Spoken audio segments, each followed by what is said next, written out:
And we're going live in 3, 2, 1. How's it going with our good old pal, Mr. Nate Worden? How are you, friend? Good, how you doing, man? Good. Yeah, did you hear me rocking out before? I was rocking out some Rasta music. Yeah, I don't think you could hear that, but we were rocking out some Rasta music, and I was getting into it a little bit. I was about ready to get down with you. Oh man, that would have been a blast. I know you and I have had our Rasta moments in life, so let's go. We've done some karaoke once before. You know, I've known Nate Worden for a while now. He's a good friend of mine, and so I'm really glad to have him here. So thanks, Nathan. I'm sure the whole chat here is going to be excited to see you as well. So thanks, man. Absolutely, it's cool to be here. It's a fun first for me. Yes, it is. Right? It's an so looks like we lost you though, video wise. So if you're hold okay, on. No stress. Just for the folks at home who are listening to the audio portion, we just lost video. He's coming back here. It's another wonderful Sunday. I think this is the 4th podcast episode as well. So we're getting there. Things are moving. Things are cruising. Oh, we got you back on video here. Yeah. Yes, we're good. Yeah, we're good. Sorry about that. Oh, no stress. No worries. What shirt? What do you have on there? What shirt is that? Benaire? It's a Fernet. Fernet? Bronca? What's that? What's Fernet? Fernet Bronca. It's a type of liqueur. It's a digestif, as they call it. Ooh. Wow. Okay. So it's a bartender's cough syrup. Bartender's cough syrup. Absolutely disgusting. Yeah. Well, it's kind of like minty and herbaceous, and sure. I could take a shot of it, and you couldn't smell anything on my breath other than it smelled like I just took a little bit of Listerine. A little bit of Listerine. So it's good to cover up if you're drinking. Other stuff. You know what? Only on this show do we give great bartending tips on how to not get caught being drunk, right?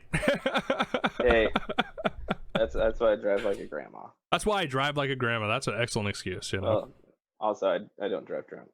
Well, there you go. And for PSA for the folks at home, do not drive drunk, please. Please. Absolutely not. I drive like a grandma. Right, drive like a grandma. I'm worried about others. Yeah, right. That's a big thing. We got to worry about everyone else everywhere on the road, coughing on each other now. Everyone's coughing on each other. Nathan, why don't you tell a little bit about yourself? You know, I feel like I already know you. Most of the time, I like to kind of hear a little bit of background of every guest we get on, just to, you know, loosen it up and see how you're doing. But it's a weird situation because I've known you for so long, so I kind of know. But for the people, for the people watching at home, you've been there for most of the journey. For most of the journey, I've went to Linden High School with Austin, graduated in 2008, joined the military, Air Force pretty much right away. It was like right when the 2008 crash was happening. I don't think we really knew what was going on as much as what was actually happening, but I joined the military luckily before everybody that lost their jobs did, and got a secure job as an intel analyst in the Air Force for 4 years. So this podcast has now turned into aliens. No, I'm just messing. Yeah. I always give them a hard time. In private, when we have drinks, I always give them a hard time about that. The secret shit. So sorry. Go ahead. No, not much that I divulge on with that stuff, but sure. After that, I just kind of lived a nomadic life. I wanted to use the military to get some smarts under my belt and figure some stuff out, and then go adventure in life. You know what I mean? You have. You're living your life, dude. You're living your. Okay, here's my new saying, and I picked it up from Jersey Shore. You're living your best life. You really are, man. You're doing. I know it's horrible. Dirty secret. Tie-dye dude watches Jersey Shore, but you know, you are seriously. You're living your life, man. You're doing your thing, and I can respect that. I really can. I appreciate that. I mean, I wouldn't say I'm living my best life, but it's been a roller coaster, and my whole end goal is to be able to sit by a campfire when I'm an old man and have just so many stories to tell that I don't want to tell any of them. Right. I think that's everybody's dream. I mean, realistically, we all know that we're gonna die someday, right? I mean, maybe not. Maybe Elon Musk is creating some crazy technology, so maybe not. Maybe we won't die in our generation. I don't know if you heard. I just listened to the Joe Rogan podcast with him on there, and they were talking about how Elon was developing. We're like 20 years away from having microchip brain implants to help like stop cerebral palsy, and all sorts of other just horrible diseases. It's wild. Yeah, no, I mean, Cyberpunk 2077, what's that, like 57 years away? At this exponential growth, let's call it Cyberpunk 2033. Right. It's going to be artificial implants, I mean, 3D, all that kind of stuff. Would you inject yourself with, oh shit, I lost it. What is that? It's it's not DNA. It's, what is that stuff that people are injecting into their bodies? Stem cells. My goodness, holy cow, man! I went on too long of a stretch break before I hopped on here. Jeez Louise. Stem cells. Have you ever would you inject stem cells in your body? I don't see why not. If No. I was there's other ways to harvest them than just doing the getting it from a fetus route. They're learning new routes of harvesting stem cells that you can actually have grown yourself in some manners. And so, ethics aside, if I was a quadriplegic and they were like, if we put this in your spine, you got a chance of walking again. You're like, cool, let's do it. Let's do it. I mean, honestly, though, yeah. The wide words of Donald Trump. What do I got to lose? What I got to lose, huh? Yeah. I could see that. I'm not gonna get on that. Yeah, no. We're not going politics. We're not going politics. No. That's the one thing. People are too touchy. You can't talk politics with people anymore. And I literally just deleted Facebook and stuff because it was giving me anxiety. Same. I literally just deleted it. What, 2 days ago, I think. Oh man, it was 2 days ago. I'm done with it. I deleted Facebook. I'm like, this is too toxic. I'm getting angry at the people I love, and I don't want that to keep going on. Right. Well, I guess that's a sign of maturity, sign of growing up. You just, it's just not worth conflict.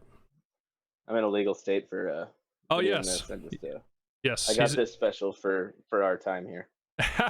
Fantastic. I'm glad you did, actually. Yeah, he's in Washington State, so he is in a 100% legal state to be doing whatever he is doing right now. And most of you know that yeah, I mean, I'm a strong supporter. I'm an open supporter. Yeah, it just is what it is.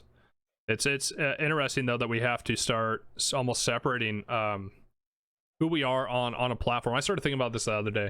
We're pretty much separating ourselves from who we are on the internet and who we are in real life. And I started realizing that based on some of the responses I was seeing online. Would you actually say that to somebody?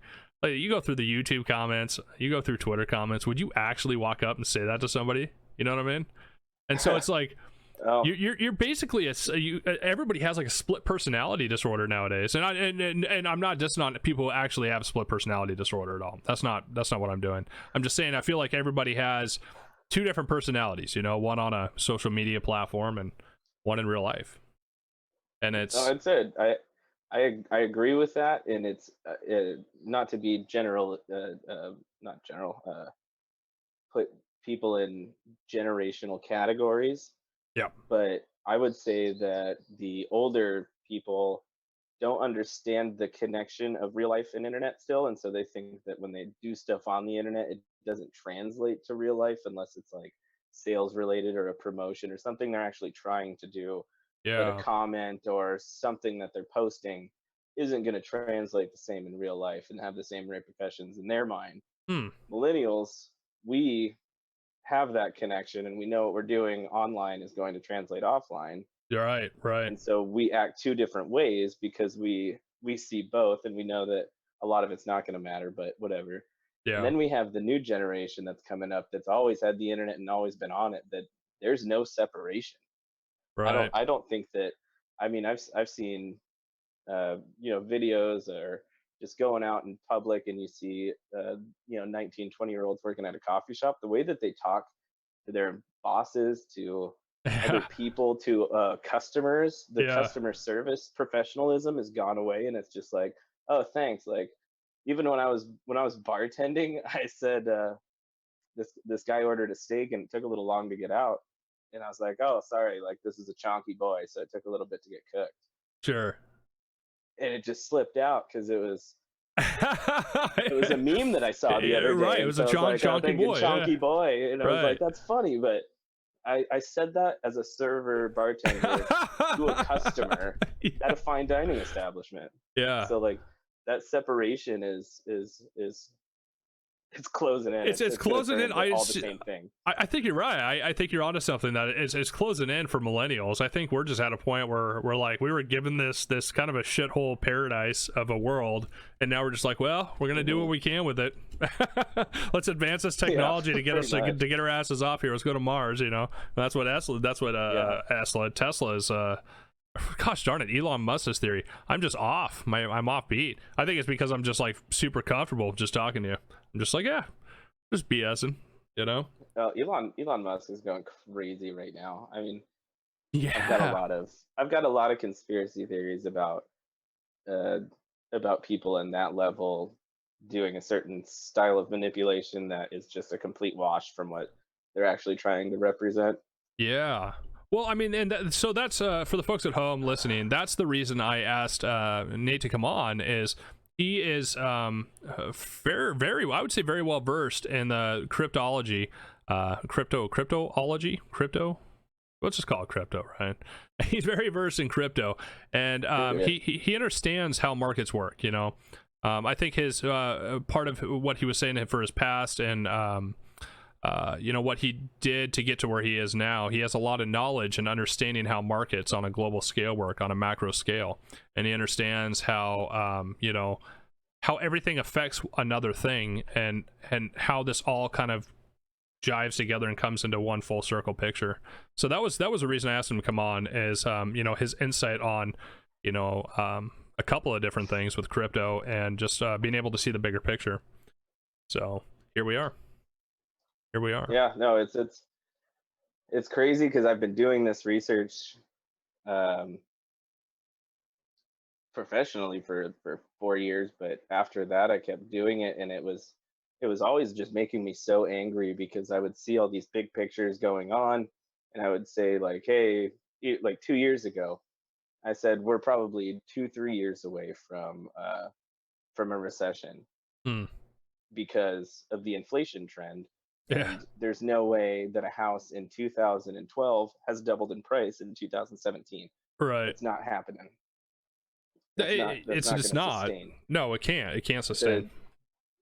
But the thing is people see these bubbles as in these recessions as something out of the ordinary. But when you look at it, any stock everywhere, they have those up and down trends, and those downtrends are finding new support to build up on an uptrend. And Hmm. so, regardless of how you want to look at our economy right now, what we're doing is we're going on a dip, and that dip is going to find a new resistance and go back up over time. And so, the reason that I've been so angry with myself for the last, what was it, 2013 when I got out, 7 years, Hmm. I haven't put my money where my mouth was. And I finally started doing it because I started seeing how all these trends are actually working. The Yeah. 2008 boom, a lot of millionaires were made. A lot of millionaires our age were made. Yeah, that's what I And was gonna say. Right. 2020, we're looking at the same thing. It's just a dip. That's why Hmm. Warren Buffett pulled out. He's waiting for it to finish down, and then he's going to jump back in, and we're going to ride it back up after a while. But is it actually going to go up? That's my worrying concern, is because of the massive amounts of debt that the United States is creating. They're basically self-creating this debt. You know, a third of our total national debt. How are we going to be able to pull back up from a you know, basically a free fall? Well, it is just debt. That's it. I mean, one of the one of the things I love about following the money and just being completely objective in research about stuff and being in the finance world is that um, everything is so obvious once you look at it in a certain way. And the debt system that we have has no sustainability in the grand scale. But when most people are jumping in, they're not looking at 200 years down the road like, Mm, Asian cultures do. They're yeah. not looking out for their next generations. They're looking out for their interests, and they want 2% return on stock market, on whatever, on all these things. They want this inflation to work to their standard, which is the stock market standard, No matter and what it create that takes. Yeah. in this kind of dead economy that we're in. It creates a bigger wealth gap Hmm. because the debt from the lower class is where we start to foreclose on houses. That's where we start to see, like the biggest impacted people for this unemployment is the Yeah. bottom class. We're Right. the most amount of people that lost our jobs. The service industry, that's a huge amount of people. We're losing our jobs. We're not able to invest right now. We don't have Right. the funds to invest. They capped us out. They said, "Fuck off. This is our dip." Right. You know what I'm saying? Like, Yeah. and so I don't care where you stand politically on us being closed in right now. I'm looking at who's benefiting and how I can jump on their train. So it's less about, oh, I think this guy's being an idiot. I think this guy's being an idiot. I don't think we should have ever closed down. Right. Whatever. I'm not going to be able to do anything about that. All I can do is grab some money and throw it in the right Yeah. spot and see what happens. Right. That's And the only control I have. it's funny. Gosh, it's hilarious you bring up that point, because I think I just was talking to producer Neil here. I was talking to him about that exact thing. How it's just, it doesn't matter. We have no control over the way the outcome is going to happen. It's going to happen how it's going to happen, right? Especially where we're sitting. So Yeah. what is our best solution? Well, we can try to figure out what the big dogs are doing and try to follow suit to make that same money. I mean, maybe it's just pennies to us, but pennies to us is better than Yeah. nothing, you know? Yeah. And I can go off on some super tangents right now with all that stuff, but I'll try to stay on Well, no, feel free. some sort of Wherever you topic want to that, explore, there's no script to this. Whatever you want to explore, feel free to jump into, well, the thing that's been blowing my mind is all of these hedge fund managers that just jumped into crypto, Hmm. including a bunch of Wall Street. There's a bunch of big money that just jumped into crypto, and I think, and I've only been doing this research for like a month, man, but Yeah. I've come on to some shit that I've been seeing that um, macro trend, which there's no predicting any of these trends really, but what I'm seeing is all of these guys are seeing how manipulative and easy it is to manipulate uh, this crypto market, and so they're bringing more money in, um, basically to just keep doing what it's been doing, even if it sits at $10,000 and keeps dipping from 10 to 6. Hmm. They'll know when to catch that dip. And like what just happened in March to right now, even if you would have kept it in and pulled out right now, you would have made 3 times gains. Yeah. 150, Right. like over 150% return on your investment in fucking a month and a half. All That's those guys unheard are like, of.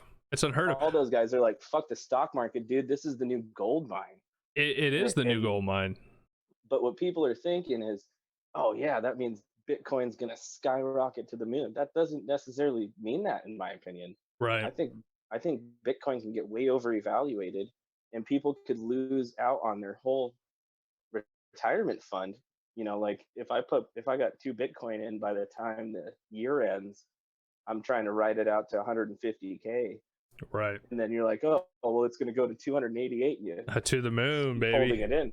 No, it's going to go to it might go to 100, but it's going to drop back down to 40 because those motherfuckers want to triple their investment again. Yeah, So see it's that. going to keep going up, and then it's going to drop back down, which is why I pulled it out at like 97, and I'm waiting for it to drop back down right now.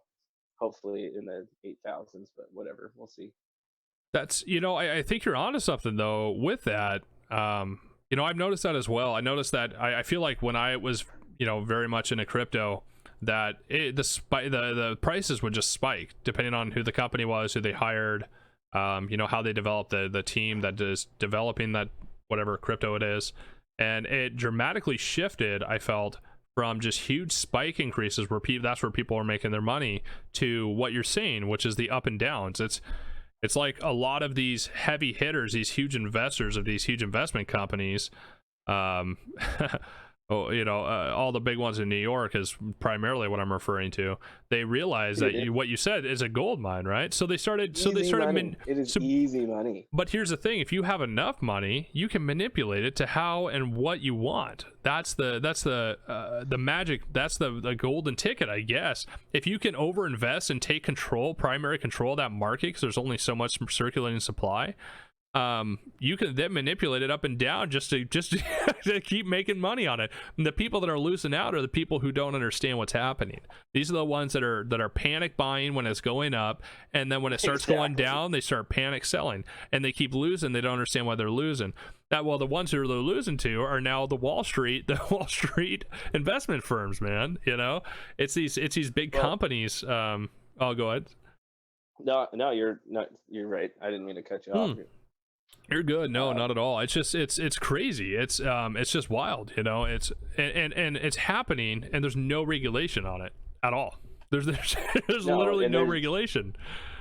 But when there is, that's when the gold mine's over. Right. Exactly. Right. And that's when Bitcoin's going to become a standard investment, just like gold, where it will have an increase in value, but it's not going to be traded as crazy as it is. It's not even going to be. I'm not going to use Bitcoin to buy stuff. That's not going to be the thing. Why? What you? So I always made this joke. I always make this joke when I'm going to the grocery store and I'm standing in line. There's 12 people. Well, nowadays there's 12, 13 people behind you. Waiting to get food. And you say you're going to pay, we accept Bitcoin here. Okay, so wait, I'm going to stand there for 6 hours and wait for the transfer to complete because the network's high in traffic that day? Like, yeah, exactly. Are they going to take my word for it? No, It's. I mean, I think that there's going to be. Well, did you see that Visa just filed a patent to get be on the blockchain, basically use the Ethereum blockchain? Yes, I did see that. And what scared me even further is it came out, and I was going to look it up. I literally just saw an ad today for a new Visa type card where they're not using crypto, but it's something like crypto, and they're putting in it says weird logo. It's like a transformer logo on the front of it. It's so crazy, right? I'm gonna make a pretty. This isn't a claim. This is a hypothesis that's based off of previous trends I've seen before. Mm-hmm. And it's going to be a little out there, but I don't know if you remember the whole like Libya, Egypt. It was the with all the riots. Arab Spring. Yeah, the riots, dude. So, real quick side note, as an IT nerd, that's how they figured out how to use ad hoc to get information out of that country. They use ad hoc technology to basically everyone turned on this app that they all could download from each other, and they transmitted data from phone to phone to phone to phone to get it out of country from wherever it is. So they set up outposts of people, and they were just literally like a dotted line going across, sent all the data out from that. Sorry, total side note, but I thought that was cool shit. No, that's crazy. Yeah, very intuitive of what they were doing. So the Arab Springs. The office I was in, we saw the civil war happening in Libya, and and we guessed the whole thing was going to happen. The crumble was just going to domino. Yeah. And it came out of the Libya having a gold standard that they were about to back their currency with, right? So they were about to change their currency type, and that's what caused, what they say was a civil war, but it was started by the international. I'm not going to make that claim. No, that's fine. That's fine. That's a whole conspiracy on its own, because what did the news media tell us? That was not. I didn't hear a word about money. That's why I'm just like, these people are I don't know. Sorry, just manipulation. I get really high strung on that.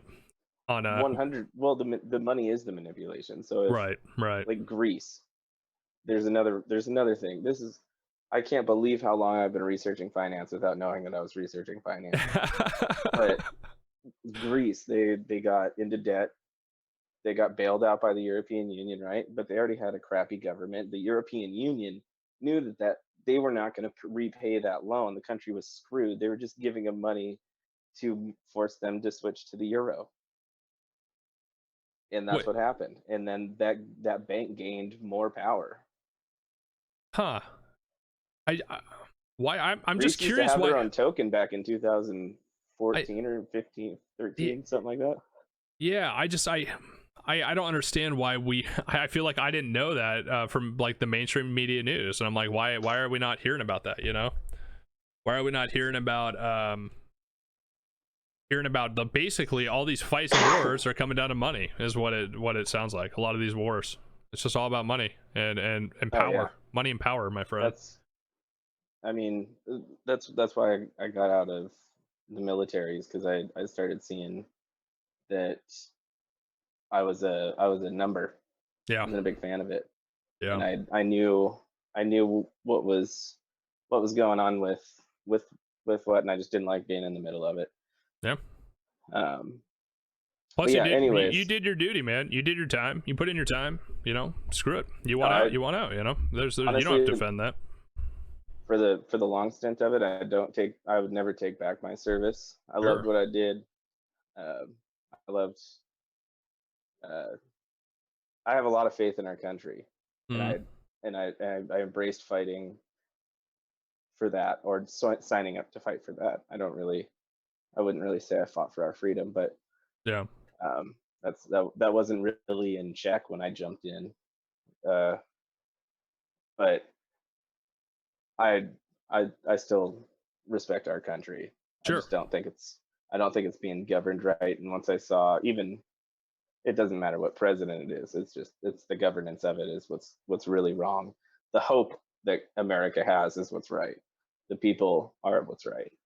And actually, a little bit of a insight for a couple of podcasts from now. We have a very special guest coming on. We're not going to announce who it is, but it's a very big Nate knows who it is. It's a very big celebrity, very very well known person. So you guys are actually gonna be blown away. So I'm pretty crazy excited for it. We'll announce it next week once I guess triple verify. I don't want to announce it until we're like triple verified. But that's who I'm gonna be talking to him about that. I'm going to be asking him about the some of the shadow governments that make some of the decisions.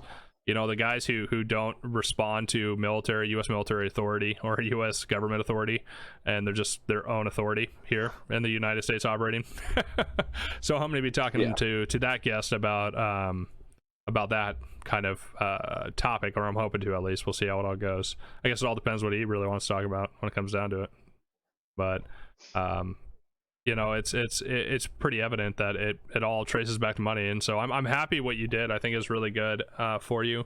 I just I'm with you, man. I see what's kind of happening. You know, I see a bigger picture. I guess the older I'm getting, the more I'm starting to realize that a lot of the authoritative figures that we grew up believing in, like the news, the government, you know, it's not as black and white as I originally thought. There's a lot more gray, right?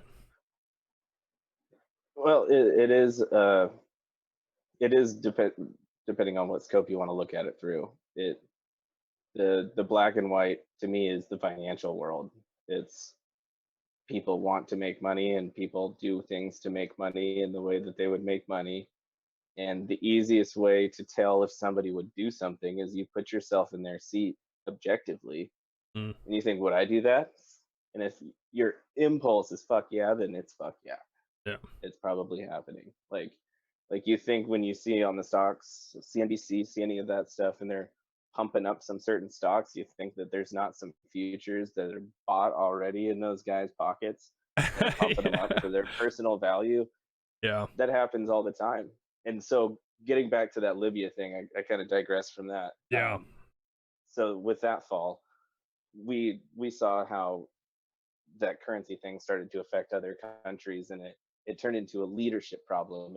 It wasn't focused as a financial problem. They created other issues around the financial issues Hmm. for people to rally on. this guy is a dictator. He's doing this, blah blah blah. Like our country's going to shit. Our kids aren't getting educated. All Yeah. these things.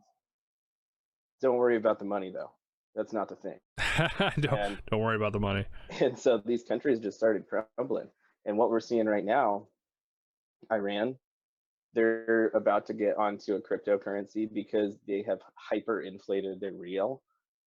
I think it's like 42,000 real to a dollar. What? Holy crap! That's a huge difference. What crypto are they looking to switch to? I haven't heard of this. They're creating their own, so they're just getting on the blockchain. Iran can't make a nuclear weapon, but they can make isn't making a nuclear weapon easier than creating a blockchain some type of blockchain technology? I don't know.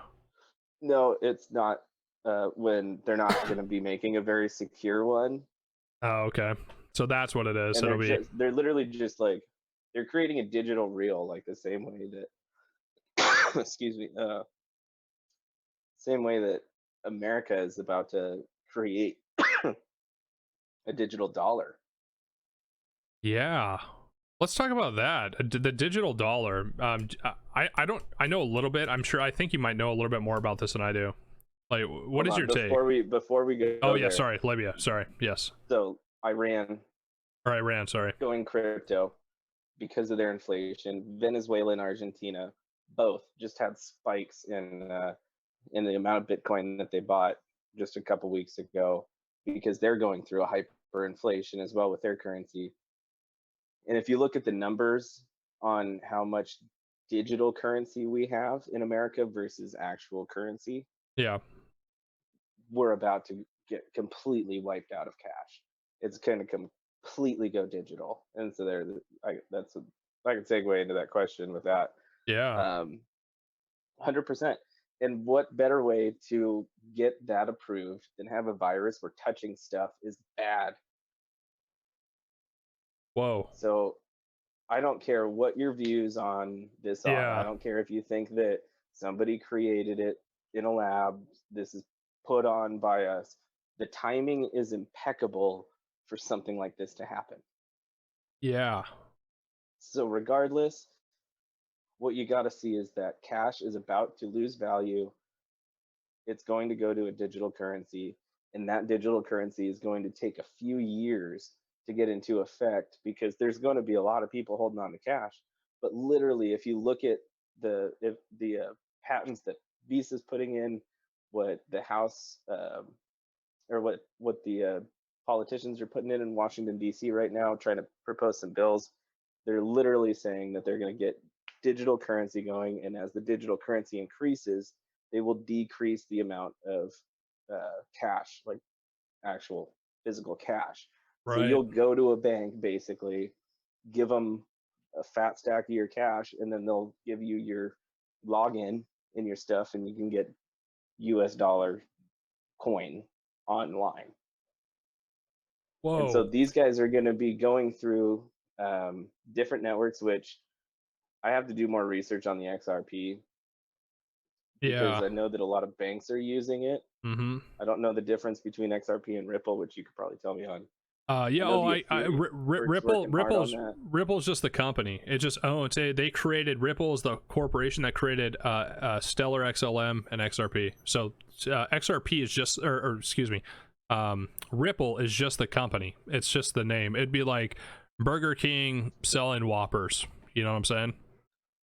So that's kind of what I've heard. So even if the company Ripple is successful, XRP technically doesn't have to match up with that. Exactly. Yeah. Okay. So but to be fair though, like the odds of a crypto doing well if the company's failing is probably not very high. You know, I guess it could, but it's a faith thing. And yeah. And here's the other thing is there's long-term faiths and there's short-term faiths. Mm-hmm. And what you can look at is in the short term, banks are gonna jump into control as quick as they can. Once this US dollar thing comes in, they are in the cryptocurrency exchanges. I mean, I already trade with US dollar coin on Coinbase Pro. So transitioning to that's going to be really easy, especially for these banks, and they've already got those contracts with XRP Yeah. to get on. So that's my wonder, just to make then. that transfer cheaper.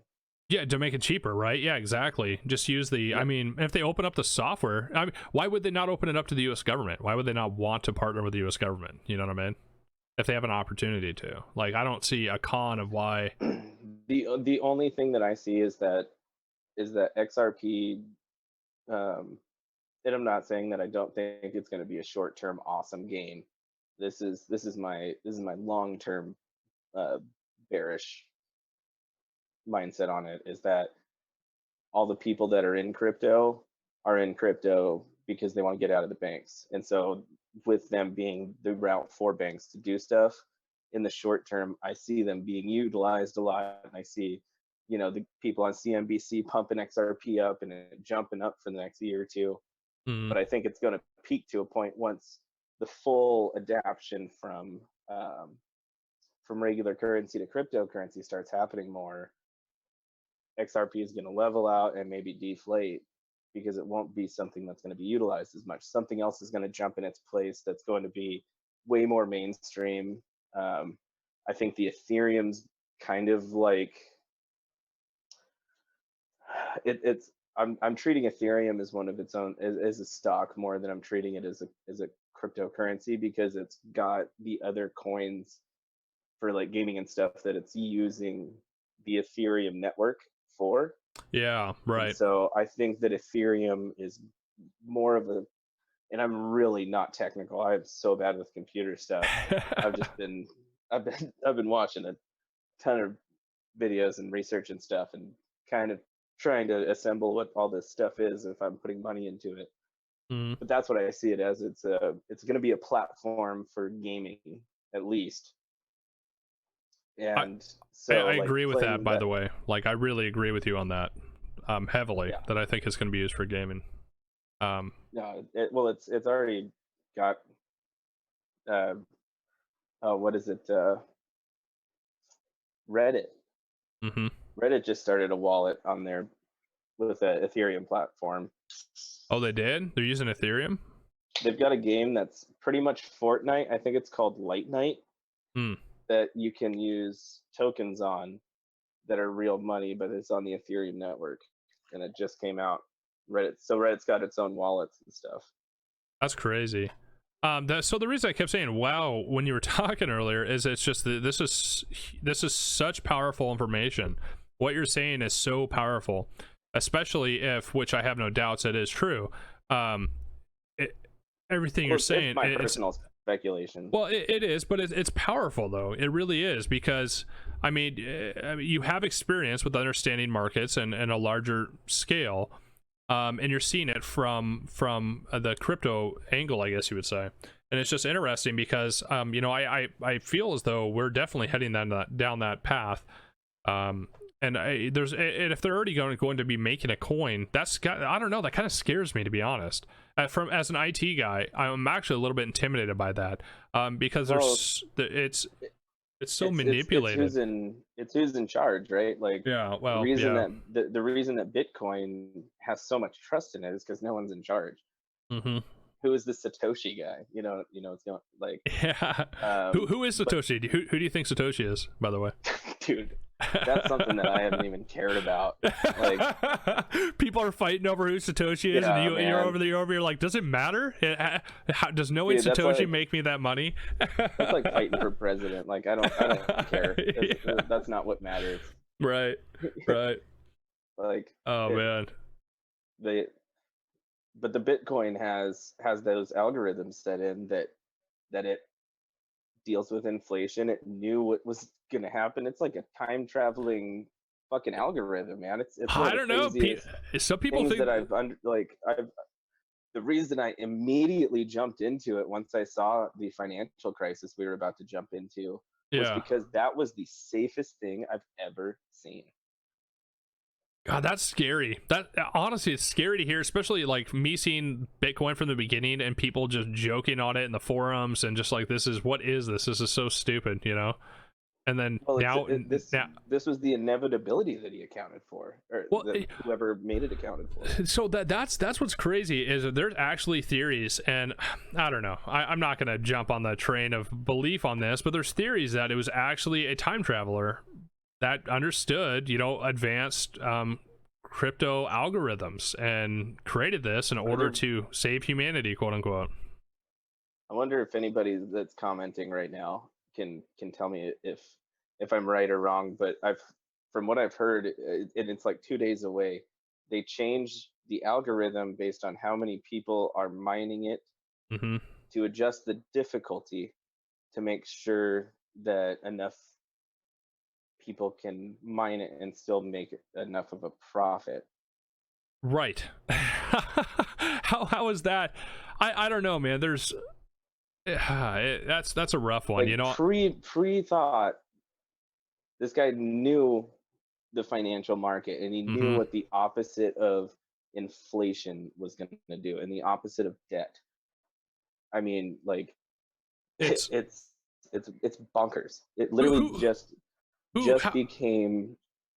It has the inflation rate of gold right now. It's nuts.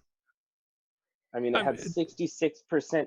If you would have bought January 1st, 2019, and dropped out December of 2020 or December of 19, you'd have had 66% gains or some shit like that. It's nuts. Yeah.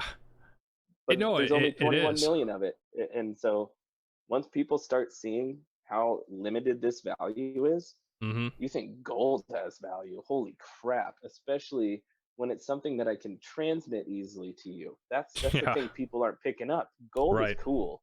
Yeah. Gold has, like, I can use that in my phone to make my phone go cool, do stuff. But Bitcoin and all these other coins, like, I can like swipe it to you, and it's real time, real money. It's not pending in my account that money's going to get taken out when you use a debit card. It's boom, it's to you. There you go. I'm out of here. I didn't have to touch you, talk to you, do anything. It's insane. I feel it's so weird. I've got a debit card already that's backed by Visa for this stuff. Like, tell me that the mainstream banking systems aren't ready for this surge of people having to use this stuff.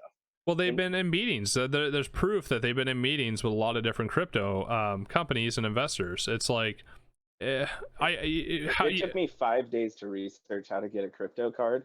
Yeah. And by then, I had 3 different accounts on 3 different platforms.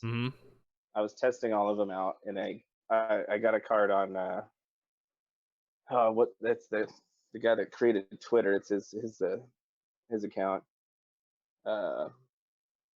It's just Bitcoin, but they'll send you a debit card that you can use. Oh, I've seen those. Yeah, the Bitcoin debit Cash card. App. Yes. Cash App. Yes.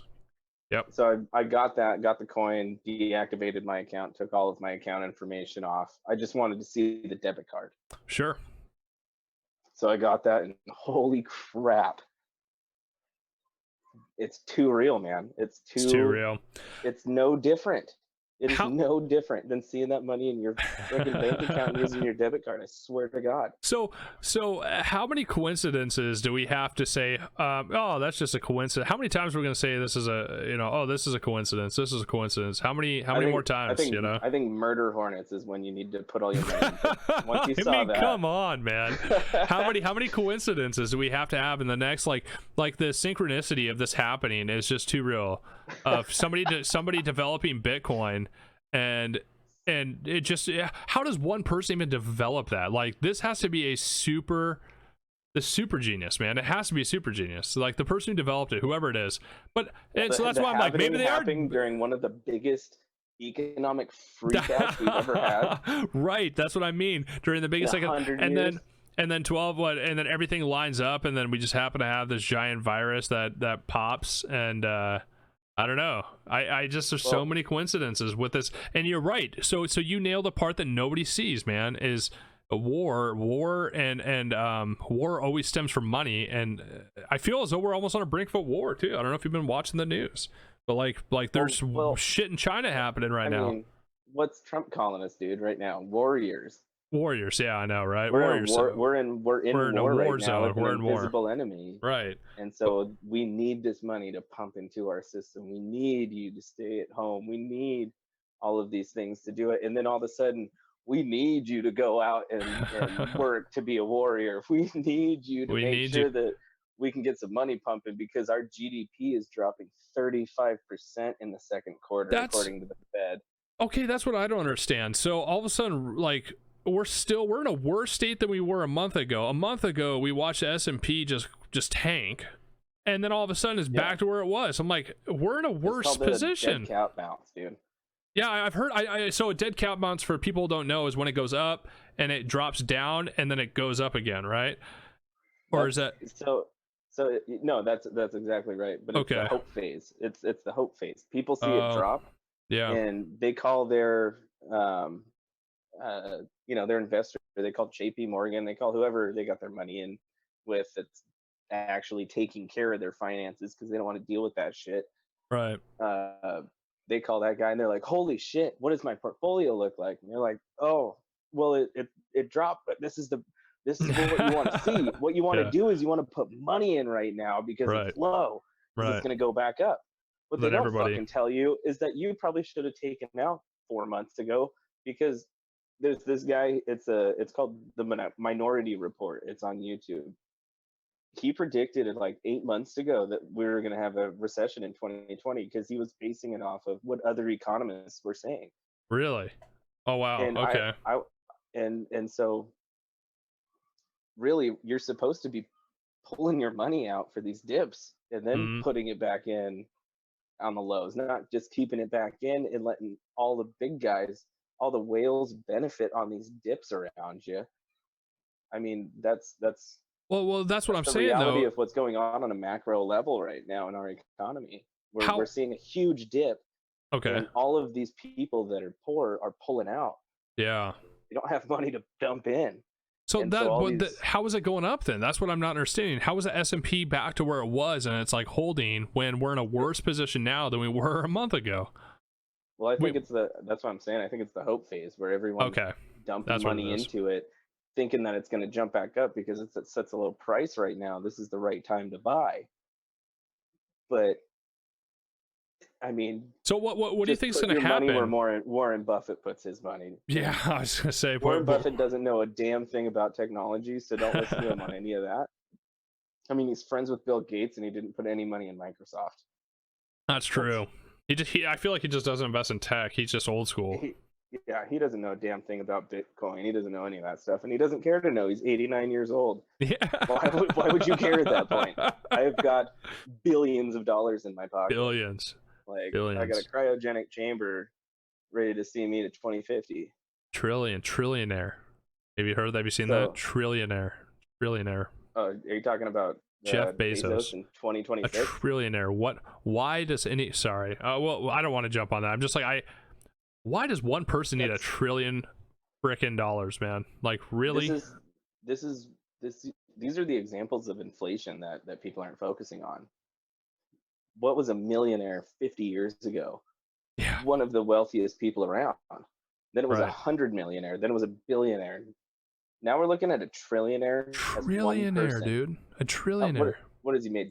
26 billion in personal profit during this pandemic? Dude, I don't think you could literally just sit there and burn $100 bills all day and still like have wheelbarrows being pulled and dumped in front of you. Him buying a house is the equivalent of me spending money on a Snickers. I mean, that's incredible. That's why is a society we are allowing this to happen? Well, we're not. Well, I guess technically we don't have control, right? I mean, and that's what's happening with the market. So here's the thing: is that what's been going on, and this is another weird conspiracy I have, and I'm sorry if you're a boomer. But we actually do. We have. I actually have a 12% user base over 60 that watch us here. So. Well, I'm not going to say sorry. I mean, kudos to you for being smart. Yeah. Having these 55+ communities where you bought a house at what, 70, 60, maybe $50,000 or even $200,000, and you sell it for 600, 700 almost Jeez. $1 million. But then you have these 55 plus communities that they're only like 60 grand for the house Yeah. paid. And Yeah. then you just have to pay your monthly HOA, but you have to be over 55 to get in. So it's like you have this investment and then you sell it off and then you jump into one of these parks and you're good to go. You've got And you your have house everything. paying for you. Everything is there. So that real estate is what they're making us pay for. We just paid for their retirements. Yeah. And so what I think a lot of people our age are seeing is that there's actually real estate in this Bitcoin. You know, you've got that game, or you know, there's a lot of games out there that actually are using these coins and stuff. And there's people that used to make money off of video games even before crypto was a thing. Mm-hmm. And so I think that people are going to start seeing real estate in crypto that are our age because the older people don't get it. Yeah. And so we're the ones that get to be the early investors now. And really what people aren't thinking, but is really going to happen, is we're pushing that onto the next generation, the next grandkids that are going to have to deal with $150,000, $200,000 Bitcoin. Suckers. Or you know, should have like got in when my it was house, back in my day. studio's like $2.8 million. Like, $2.8 million. Back in my day, we had somebody pay 5,000 Bitcoin for a pizza. Yeah. Like, the crazy thing to me is that real estate and all those inflations, people just think it's so exponential, but it's like, who the fuck's gonna pay for it? Who? Like, yeah. The money has to keep pumping into the economy for people to have that kind of money to pay that kind of shit. And that's why this $10 trillion that they're printing to pump into our economy, 10 not trillion. really printing. Well, But yeah. Did you see that picture with Steve Mnuchin and his wife holding that big print of money? No. What? Okay, Oh hold my on. god, dude! Up. His wife looks like a fucking villain in a movie. Like, who is about it? to skin 101 Dalmatians. Steve Mnuchin and his wife holding money. Just Google that. She's wearing like. Here it is. She's wearing like a super expensive outfit. Oh, brought us to CNN, of course. They're literally just like holding it, saying, "This is ours now." I can only do 15 seconds, so. Isn't that nuts? That is They're just money printer go burr. You know what I'm saying? Like, so how I this is something that's been bothering me. So like our national debt was what? It was 19 trillion before this whole thing happened. I don't even want to say it because like if you even say the word now on videos, you instantly just get demonetized. So like I'm like, we haven't said it yet, and thank you for not saying it, but it's like you say the word and you like instantly get demonetized, and it's insane. So it's crazy. I wouldn't focus on our national debt because our national debt's never going to get paid off. No, but what I'm saying is in agreement. Point of debt. Yeah. Well, what I'm saying is in agreement to you. So the S&P is holding. It's all the signs are facing that. You know, we're gonna switch over to a digital currency at some point. It's only like the natural evolution of. If you look at the S&P by itself, those numbers represent maybe 4 companies that are holding it together. Really? No, I laugh, but he's right. It's like 4. It really is like 4. I would say it's the S&P 6 right now. Because what did Trump say it was? It's the MAGA, the Microsoft, Amazon, Google, and what's the other A? Amazon. The American. No, it wasn't American Airlines. What was it? I know what you mean though. Microsoft, Apple. Google, Apple. Yes, there we go. Yeah. Yeah. The big 4 tech companies. Those are the ones that are keeping the S&P 500 alive. Yeah, which is hilarious because opinion. 20 years ago they weren't even literally weren't even a dot on the map. They're like $100 company. All 4 of them. Everybody, this is all just my opinion. Yeah, no, totally. There's no factual. I was gonna say evidence, but no factual data being spurted out here too. It's just my personal analysis on personal what analysis. I'm reading. There we go. Yeah. Yeah. No, it's but yeah. So money printer go burr. Mm-hmm. We got that happening. $10 trillion about to be printed off into our economy. And whatever you see Mitch McConnell saying, where he's saying, we're not going to do that. That's way too much money. We just got to get people out there. He's going to start listening to the Fed, because the Fed is saying, we're going to have a Great Depression if you don't give us a ton of fucking money into this economy right now. Yeah. And so he's just going to be like, okay, whatever. Let's do it. Print. Yeah, like, whatever. Let's make people. It's gonna be like Oprah. It's gonna be Oprah up in the just money for you, money for you, money for you. Dude, yeah. And you get $100 bill. But here's the thing: is you go spend that money on Amazon. You go buy a bunch of stuff off Amazon. You go buy a bunch of stuff off whatever. You're just lining the pockets of the people that they knew those pockets were going to be lying to, because they want you to go buy their shit. And so this decentralization, this DeFi, decentralized finance that's going on, is really taking the power away from these people. And there's a big fuck you culture that's brewing. And if Bernie Sanders fans weren't part of that, I don't know who was. I mean, because I'm all about decentralized finance, but I'm also about paying taxes. As long as those taxes go towards the right things that cut costs that make life better. And I agree, but it's never going to happen. Like it's that I feel as though that's like a false hope. Like taxes will never go where they're supposed to, and that was seen in Washington State here where we're at with marijuana taxes. They expected $100 million. They got 329, and teachers are still doing GoFundMe's to get supplies for students. Where did all this money go?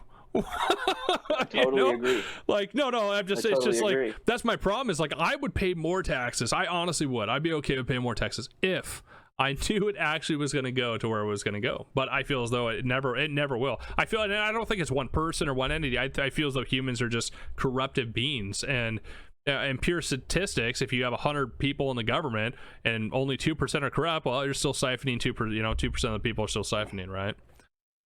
I don't know. I just throwing it out there. It's like it's hard for me to get behind it. It's like that's why I'm so anti-tax right now. It's just because it's I don't feel like it's being actually utilized.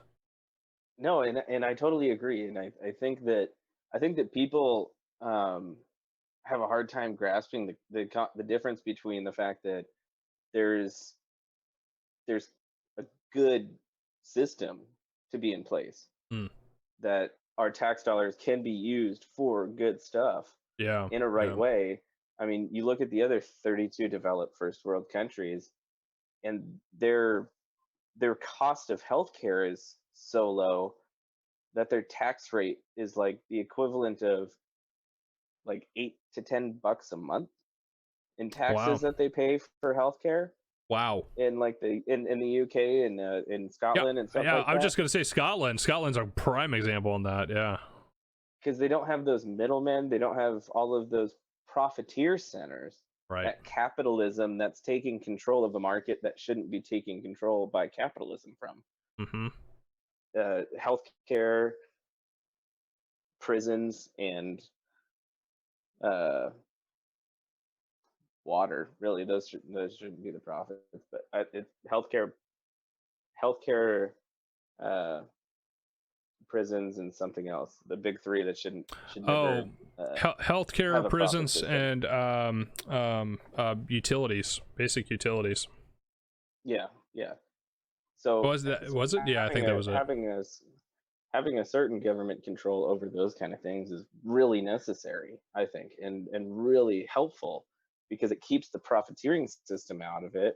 Just like the U.S. Postal Service. I mean, they're going under flack for us wasting money on it, when actuality they're able to sustain their own budget by their own sales. Right. They're a government system that sustains itself, and it has the cheapest rates for shipping anything. Right. Everywhere, yeah. And we're trying to say privatize that for no reason other than Amazon and there FedEx you go. You said it. Wanting Amazon. Us to do that. Yep. I mean, if we privatize that, they can do whatever they fucking want to the rates. Right.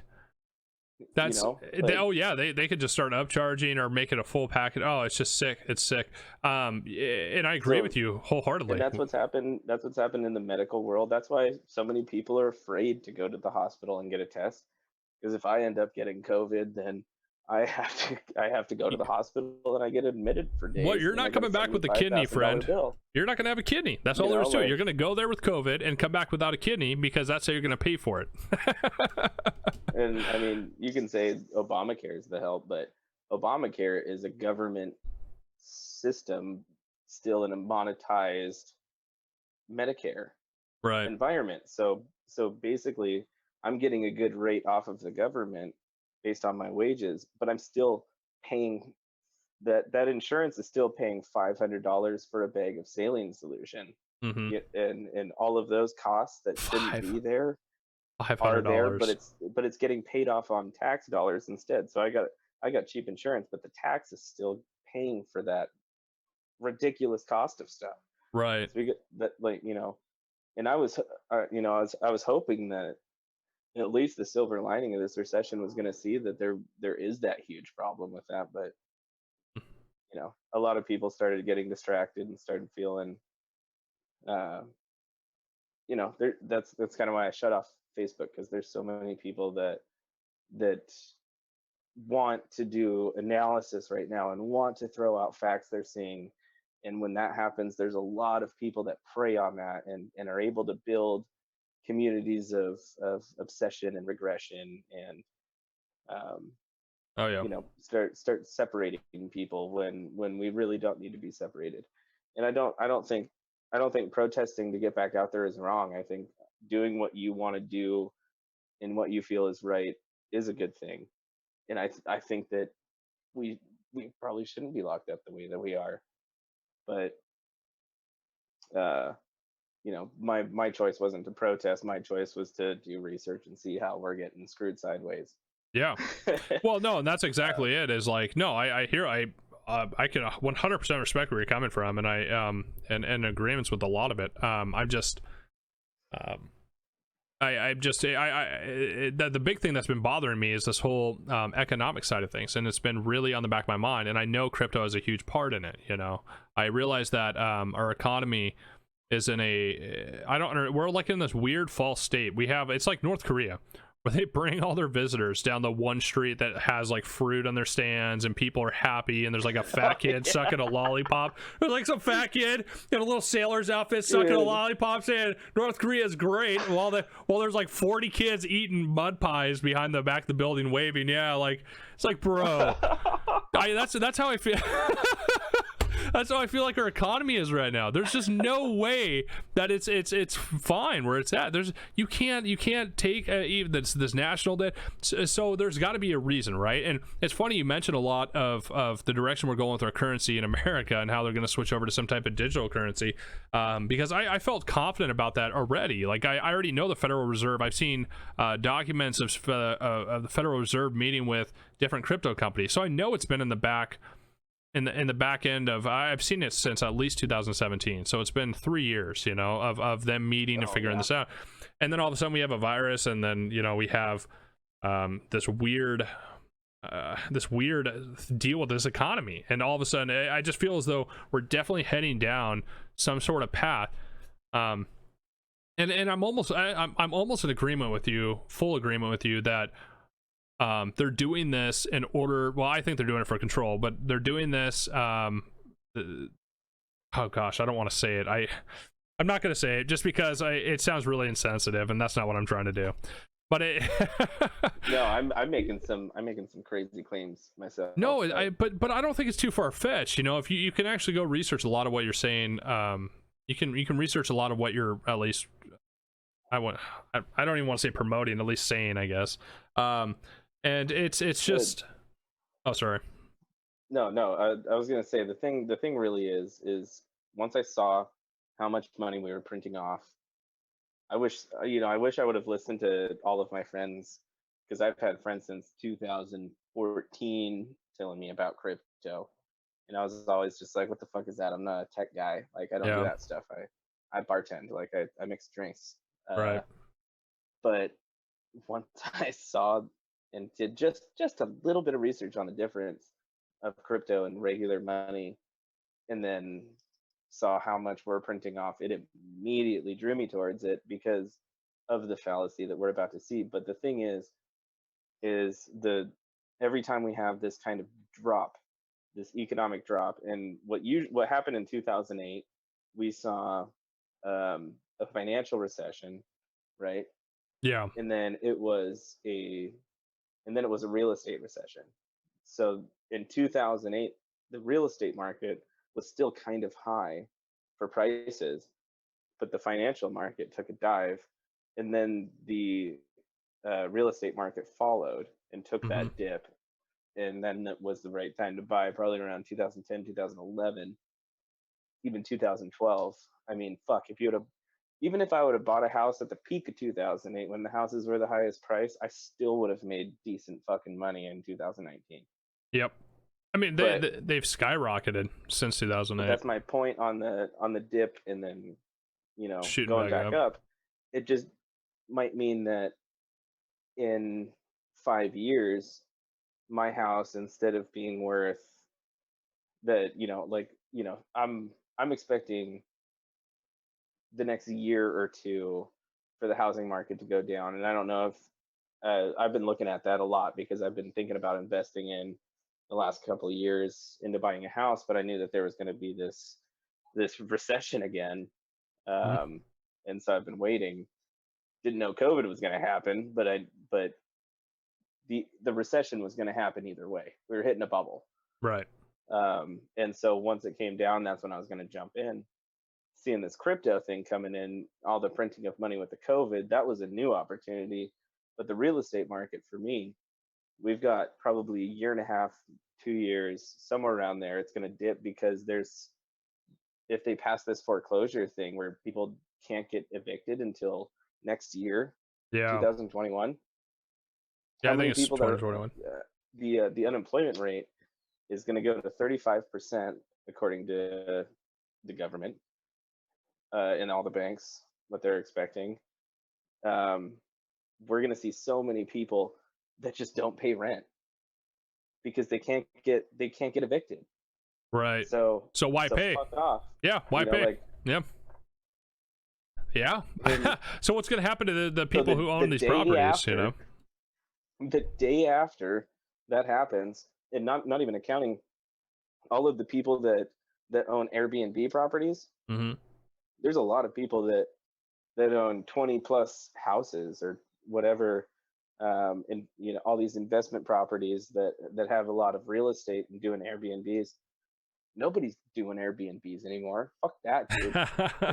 Until there's a vaccine, nobody's gonna do that. Yeah. So they're gonna have to start selling these houses off. So there's gonna be an increase in supply, Which will drive the market. price down. All right. Right. I It see where you're doesn't mean going. that there's plenty of demand.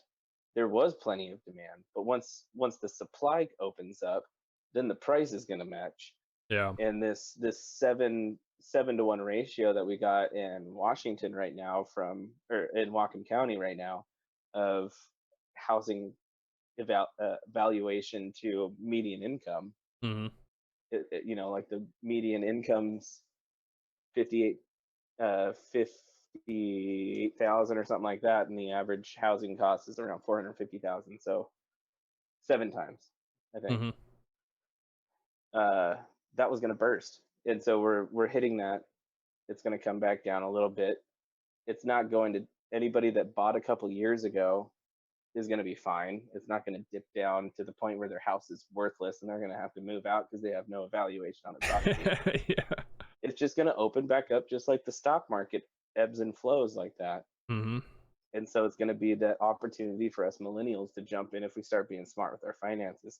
And so being a financial research guy from a macro trend where I'm more looking at terrorist organizations than financial stuff, I'm just following the financial things that are going on. The trends, yeah. What's happening? Actually, now doing financial analysis, holy shit, dude, this is the biggest time to start getting smart about your money. Right. And we're we are going to get a lot of cash from stimulus. There's going to be a lot of opportunities for low interest rates for house buying. They're going to be doing a lot of stuff like they did in 2008, 2009, 2010, where they tried to pump the economy up. Even with the cars, the Clash for Clunkers. You remember Cash, that thing? yeah, I do. Cash for clunkers. Wow. These kind of government things are going to keep popping up. So it's time to start focusing on those things as a younger millennial, because we're finally getting a chance. Unless you were smart enough when you were 18 years old, which I definitely wasn't, because I was, still 18. smoking a bunch of weed. But yeah, I was 18. I was just working at a car lot. Like, I just had a public school education. They taught me the Pythagorean theorem. I didn't know a thing about fucking stocks. Yeah, right. I had to teach myself on that. Oh yeah, that's the thing. They don't teach that. I think that's so stupid. Like, our high schools are so obsessed with you learning about this false sensehood of what we understand as history, which we all know whoever wins the war writes the history books. So there's a lot of BS and lies in history. So you're more in tune of wanting a bunch of kids to learn about wars they don't care about, and then they go out in the real world. They don't know how to pay taxes. They don't know how to apply for a loan. Yeah. They don't know how to go to a bank and open up a bank account. I mean, what are we doing? You just expect the average person, and what was that George Carlin said, imagine the stupidest person that you know and double it. That's the average American. You know what I mean? It's like, bro, it's you. That's one of the harshest realities, but that's also why I don't think that we're in a late time in investing right now. Like if you're watching this shit, if you have any interest in those kind of things, you've got way ahead of the time real estate. I think, and to get smart about this kind of stuff is one of the most advantageous things you can do. I mean, you're way ahead of me on this times. With the crypto, you've been way into tech for a long time. You've been way into crypto. And that's provided to be a good future for you. I mean, I thought bartending was going to be recession proof. How the fuck did I think a virus was going to spontaneously jump up like this? And the thing, that was the first job to go.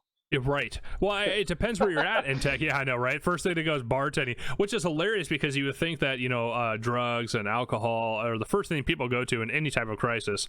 But what are the odds that it just happens to be a recession? Well, that's what I mean. Or planning for a virus. For a virus, yeah. Well, that's the thing too. Is even in tech, it's a great industry to be in if you're one of the companies that are needed. Like, for example, you run government or school contracts. You're kicking butt at this point. You're knocking out of the ballpark. But if you're trying to run, IT support for small to medium sized blue collar businesses that are all closed and sales stores, you're screwed. You're shooting yourself in the foot. So it's kind of a tech. I think tech is where it's at, though. I think that this is what's going to be the future. I honestly truly believe that crypto itself, I think what you said, I think that the United States government is going to create some type of tokenized coin that they're going to switch everyone over to. I do. Oh, they're already trying to patent it. I mean, right. That's open source. Right. But it's not a matter of if, but when, really, that we're going to make the transition. And I'm not saying that Bitcoin's going to make you a millionaire or any of these coins are going to make you a millionaire. What I'm saying is learning about this stuff and getting on the front edge of it is going to be one of the most important choices that you can make financially, along with real estate, really. When these kind of dips happen, the other reason that Steve Mnuchin holding that fucking money is hilarious to me. Man, yeah. Is that he was one of the biggest harbingers of foreclosures in 2008, and he's our fucking treasurer. He's in the treasury. as long as you know how to play the political game, you can be a criminal and a person in power. As long as you know how to play that game. And so them printing this money doesn't matter to them because they're giving it to us and we're going to spend it and give it right back to them, because most people aren't smart with their investments. That's why a lot of people are going to foreclose on these houses, and a lot of these investment realty companies are just going to swallow them up and get bigger than they were before. That's what they're waiting on. Mm-hmm. I guarantee you that's what big money's waiting on. They're just holding to increase their real estate, their assets that actually increase in value rather than deflate in value or Yeah. inflate. They're the housing market versus the dollar over the last 10 years. Yeah, that's they're getting more real estate, they're getting more gold, they're getting they're putting that big money into their assets, right. while we just go and spend money on new shoes and new glasses and a new iPhone and whatever. Well, that also depends who you talk to, because I know a person who believes that they're stockpiling gold because we have to feed gold to our alien overlords, my friend. Our alien overlords they consume gold, and in order to keep the population safe, we have to give up all of our gold here on planet Earth. Hey, listen, there's theories out there. I don't necessarily agree with everyone, but there are theories out there. I've heard stranger shit. Have you? That ended up being more realistic. That ended up almost coming true. I mean, what's that? Are you allowed to talk about it? You never. Can't think of a specific one, but okay. It's people have a lot of hypotheses, and that's fine. Yeah. It's healthy. That's basically speculate. I mean, that's the whole point of this podcast, is to speculate, talk, open discussion. I mean, on top of that, I mean, I know we haven't talked about anything otherworldly, and I'm sure you've talked about this already with somebody else, but the fact that they released the evidence finally about the aliens and nobody gave a shit, dude, was one of the funniest things that I've ever seen in history.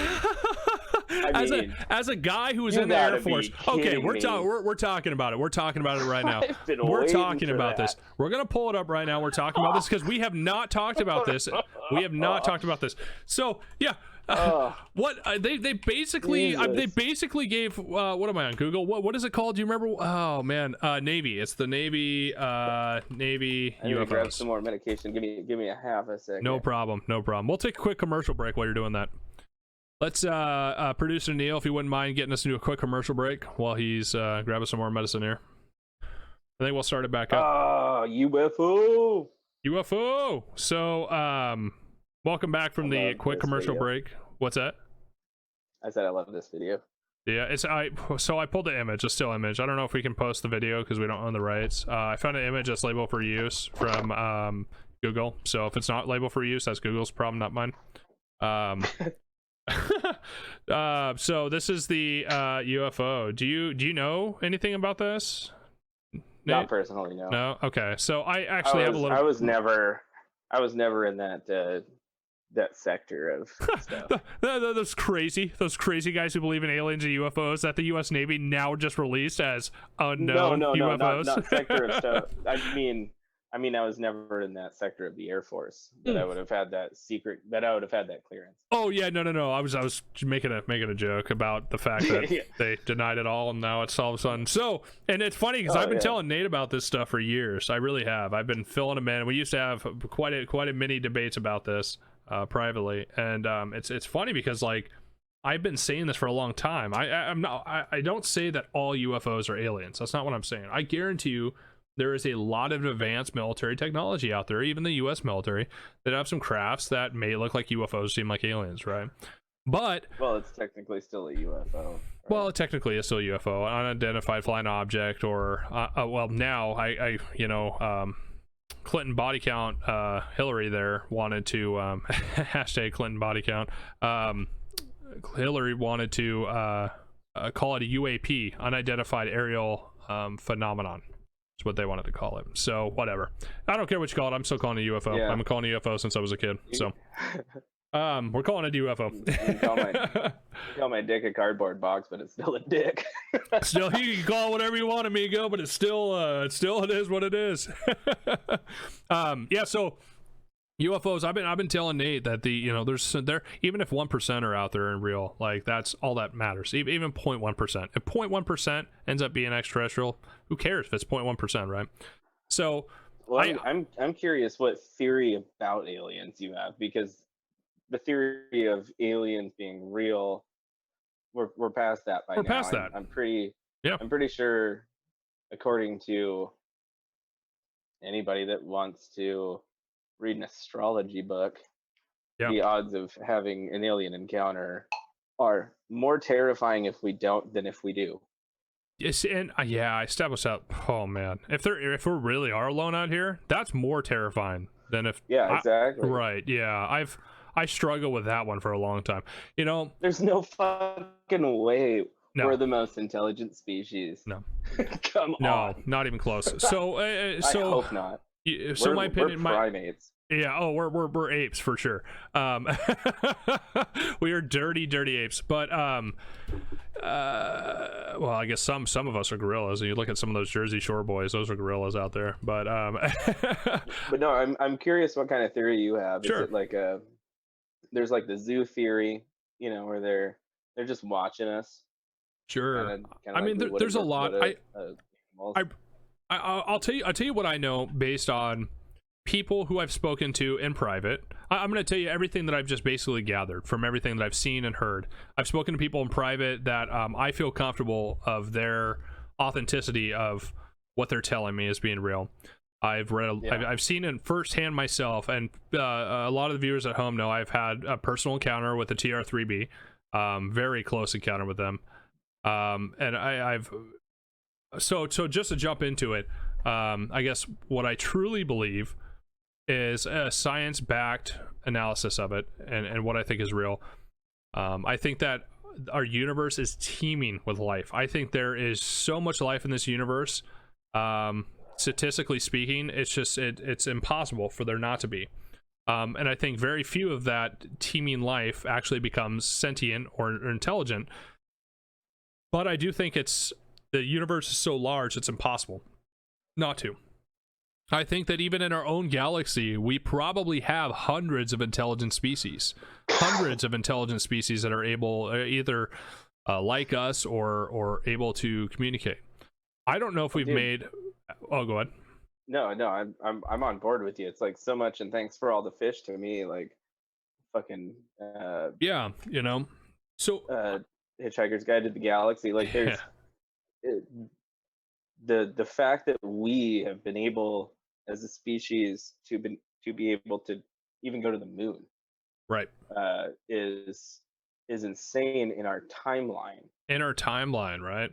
And if people look at us in a macro timeline, coming from a vertebrate, single cell organism, to something that can jump to the moon in a matter of a couple billion years, when how long we think the fucking universe has been around, how many times has this happened over and over and over? And they got to the point of interstellar travel, and they figured out, like, I mean, how much knowledge have we gained on black holes in a short amount of time? Oh, how much time would it take in an exponential scale of technology to figure out how to fucking travel through one? Right. And that's why, so I'm a firm believer in Bob Lazar. I believe he's telling the truth personally, and I think that how we advance so quickly is we dug things up. I really truly believe that. I believe that we have dug up things from archaeological oh my gosh, I can't even say archaeological. Holy crap, why can't I say it? Help me out here, Nate. Archaeological digs. I apparently I can't speak English today. But we dig up these things, and I feel confident that's what advanced our technology so fast, and that lines up perfectly with what Bob Lazar said, with different elements they found off these craft and been able to just advance basically from the 1800s on. I think that they started digging this stuff up in the 1800s. I think they started finding this stuff in pyramids.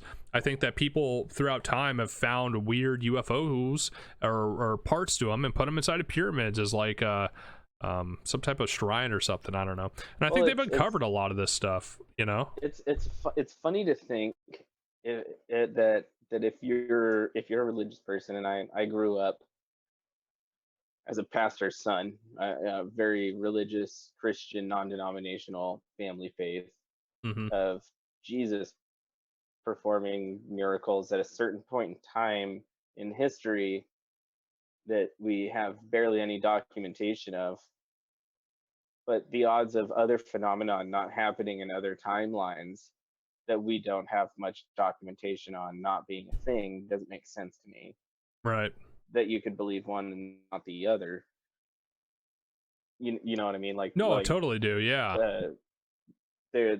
I'm not saying that I believe in God or any of that stuff, but what I'm saying is that there's a lot of stuff in the As a timeline of humanity that we might not have documented, and what's that in a timeline to another species from another galaxy? I mean, what do they say, if you're a couple light years away looking through a telescope, you'd see dinosaurs right now on Earth or something like that? no, yeah, it's exactly, you Like nailed the it. No, our I see what you're timeline saying. right now doesn't matter in this, like the last And couple hundred years is nothing. sure, it's So nothing, right? So they could let have me visited 10,000 years ago. I always hear this argument. It drives me nuts. Well, if there's so much life, why don't they stop in? I was like, all right, let me give you this hypothetical. I'll give this one to you as well. You're a species that is hyper advanced. You are able to collect the power from suns and resources from entire planets to sustain your artificial intelligence. Because odds are, at that point, you're at an artificial intelligence state merged with technology, merged with some type of species. And so you Yeah, have a hive mind capability to instantly communicate with everybody else. I mean, that's what Elon Musk is working on right now. Your ability to I think communicate I with think that there anybody would else. have to be some more form of that for travel. Right. Well, so not only travel, but let me ask you this. So you're a part of this species, and all you care about is resources and expanding your ideology of a culture. You have Yeah. infinite direction to go in infinite space with infinite life.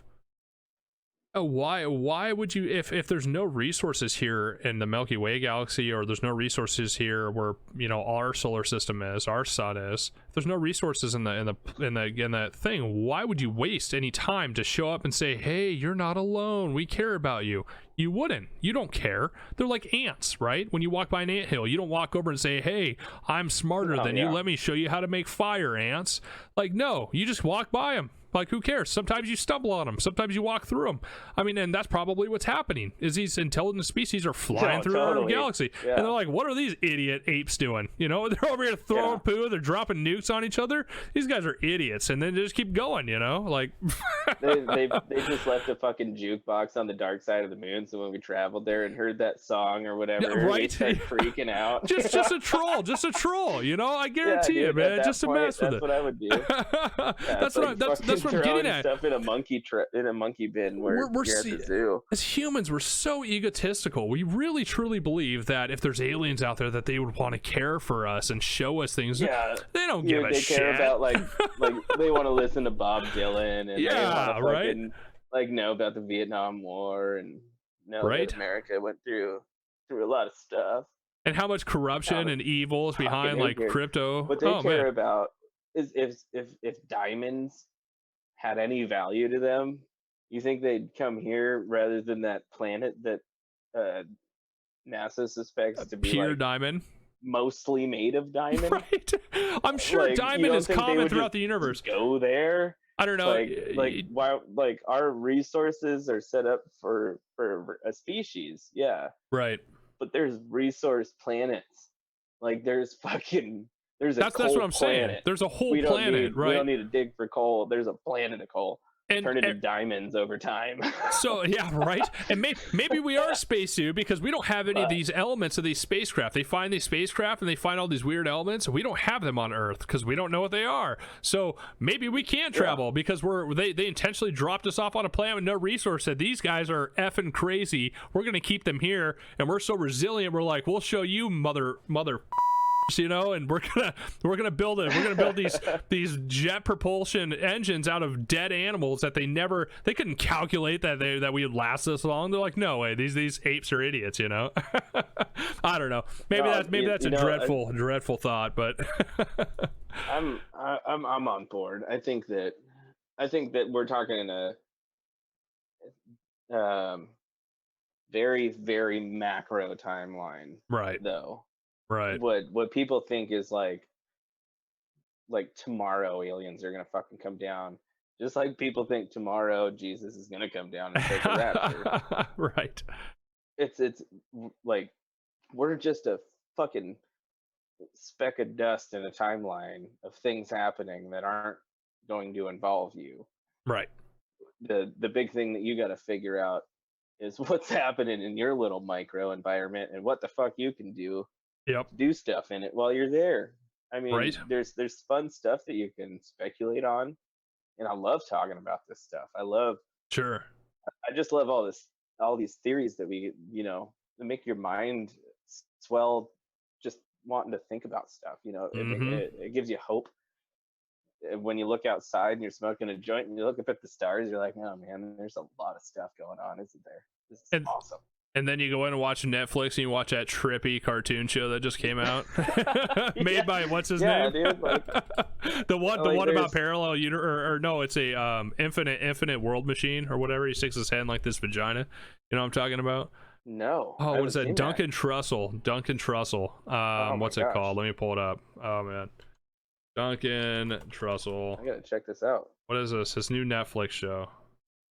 What's it called? Where is it at? Oh, it's called The Midnight Gospel. Go check it out. It's called The Midnight Gospel on Netflix. Gospel. Yeah, Okay, it's hilarious. Oh man, yeah. That'll give me something to look at other than freaking So Bitcoin charts. So right, Bitcoin charts. I have advice for everybody. Okay. If anybody's getting started in this crypto stuff, and there's been a huge flow of people that have been doing it, and I was one of them. I mean, I jumped in right after the crash happened and Bitcoin got back up to around 6,000. And I still didn't know what the hell was going on. I still didn't know what to do. And so I just watched that number rise up to about 10,000 or 9,500. And I jumped in because I had that case of FOMO. I jumped up to 10,000 and I was like, woo! Making money. It's gonna break through. That's what all these people are saying. That's what all this analysis I've been seeing is going on. Yeah. Like, it's gonna break above 10,000, maybe go to 14,000. I'll pull the money out. Yeah. Man, I just made like $1,000 in a week. Like, let's do it. Let's do it. No, that's not how it's going, man.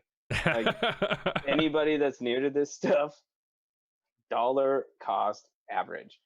Stop trying to guess. Like, I pulled my money out at a loss, and I'm just gonna let it go back down because I'm pretty sure it's going to. And if it doesn't, I'm just taking that loss, putting money in every once in a while. Yep. But what you got to do is that's the micro trend. Right. People try to bet on the micro trend when they're trading crypto, and I've seen a lot of guys doing this. And a lot of guys are successful at it because they're professionals at it. But those people are like the 1%, 10% that are making good money. What you can do is bet on the macro trend. So 2, 3, maybe, or more like 1, 2, maybe 3 times a year, you're going to be betting on the trend difference. Because that, if you look at Bitcoin in that macro term, it's been literally going it's done the same thing.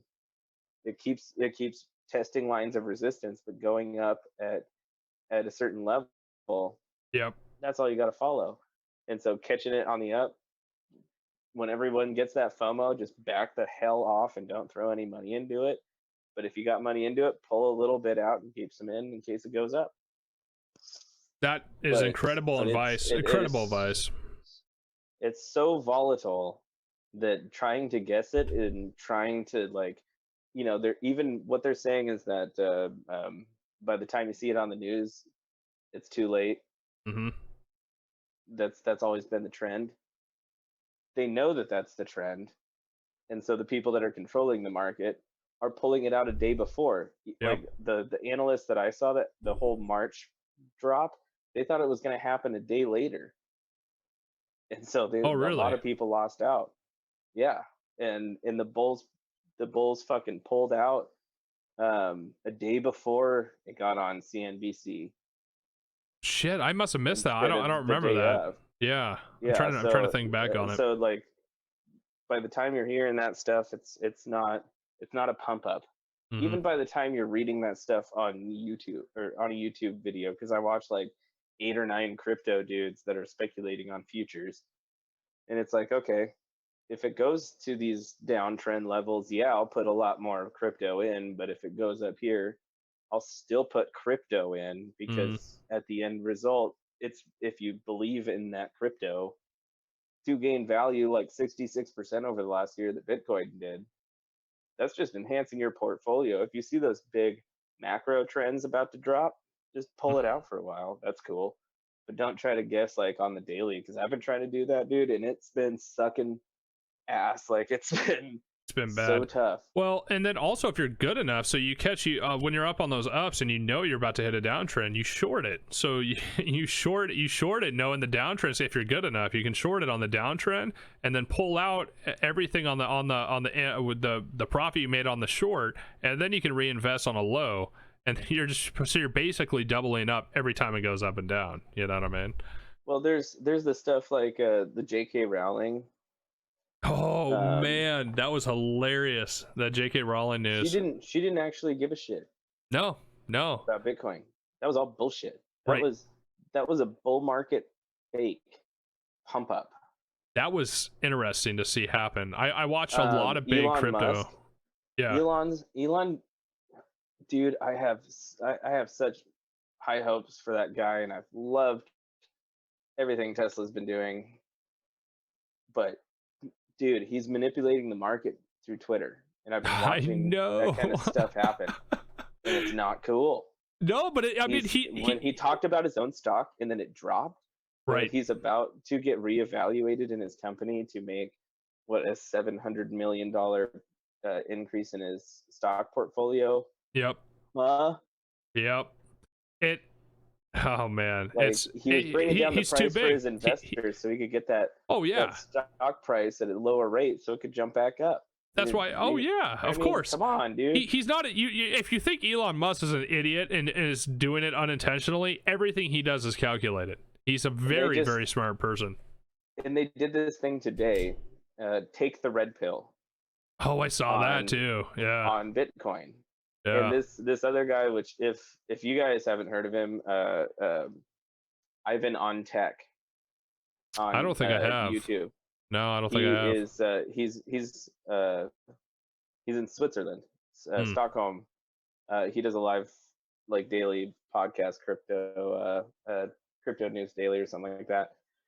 But Ivan on Tech, he's a super smart guy about the whole Bitcoin DeFi world. Yeah. But even he posted like buy Bitcoin with Elon Musk saying take the red pill after Bitcoin posted like the whole thing, and it was like, yeah, like obviously you guys want to pump that up, and I get that, but it went after that. The stock went from like, or not the stock, the Bitcoin went from like 9,600, and then after a couple of hours it went up to like 99 and retested almost at 10,000. Yep. I don't know where it's at right now, but it started dropping back down, and that's one of those like bull pumps that I'm seeing. That's just a bunch of manipulation where they just like say, hey, all you fucking retail investors jump in on this, and they catch them in the FOMO, and by the time they get it, they're done. But they can also do those short bets, and so they call up their buddy and they're like, hey, fucking do a short, I'm gonna pump it up here, and then you catch it on the downturn. Yeah. You know? No, absolutely. And it doesn't have to look like we just pumped a bunch of money in. It just looks like you bet against my thing. You know what I'm saying? So it's blatant manipulation. The problem is, I think a lot of these huge investors are realizing that the old school stock market manipulation that they used to kind of do is weaning out, and so they're switching over to crypto, and they're doing the same tactics. You can see it happening. They're doing the same tactics in the crypto. But I'm curious. I guess my question is what I'm curious about is if the United States government creates a coin, how is that going to affect the stock market? How is that going to affect, or not a coin, but some type of cryptocurrency for the citizens? How are they, right? You see what I'm saying? It's not going to be any different. But it's really not going to change things. Okay. From that economic standpoint, what it's going to do is it's going to open up the idea of these other coins making sense to work, just like instead of using Chase Bank, let's call Chase Bank Bitcoin. I'm going to use WeQ, which is Ethereum. Yeah. It's gonna kind of turn into this thing like, well, I've already got a US dollar coin and it's already going on all of these platforms. So when I go on my PlayStation and I use my US dollar coin to buy a video game, Yeah. maybe that translates to Ethereum for Sony because they're on the Ethereum network. And if I, like use in-game currency, which Cyberpunk 2077, I'm telling you guys, is one of the most exciting things for me, just because what I think about sci-fi is that sci-fi is the bridge of imagination versus the demand of technology. I think that technology comes about because people need to solve problems, and problems get solved, and people want bridges of technology, like, communication. Yeah. Telephone involved. Telephone starts, all of a sudden I can talk to you on Skype. Like, in a very short amount of time in history, we created that demand in technology, and this was a sci-fi thing 15, 20 years ago. 20 years. 20 years Well, ago. Took when, 20 years. when we were alive, this was sci-fi, right? Right. That's what I'm saying. We watched it on TV shows. When you and I were kids, we were watching what we have now on Star Trek and Exactly. these TV shows. Within Yeah. 20 years of us watching that, we literally are able at any point in time to video chat with somebody on a phone. Oh, okay, good. I didn't show anything personal, but No, and take the Cyberpunk game is what excites me the most, because I played The Witcher 3, Mhm. super immersive. I spent a ton of time on there, and that was when I was unemployed for a little bit, and before the COVID. And then I got a job for about 6 months, and then the COVID happened. But I was playing The Witcher 3 a lot, and it was very interactive, and I know that Cyberpunk 2077 is supposed to be more so. But it's this new future mindset. And remember, we were talking about that bridge in the internet versus reality for people, right. where the acceptance of using a cyberpunk token to buy an upgrade on your character Mhm. is gonna make so much sense to everybody, because they already do that. Right. But it's an Ethereum token now. It's a Satoshi. What's the micro Bitcoin coin? Is that Satoshi's? Bitcoin Gold? No, it's I thought Maybe it was I guess I'm Satoshi. not understanding. Hold on. Yeah, no worries. I so I bet what they're gonna do then, if that's the case. So a Satoshi is 0.0000000001 Bitcoin. So So that's going to become a new currency after the inflation of Bitcoin. Oh, okay. So like a million Satoshi is 0.001 Bitcoin. Okay, that makes more sense. So the inflation of Bitcoin makes sense in the long term, because the Satoshi is going to become a new term of a smaller coin. So I can buy a house for a million Satoshi instead of like 0.005 Bitcoin. Right. So people psychologically, it makes more sense. Right. It's so what you're saying, I'm trying to think of it from a technology standpoint.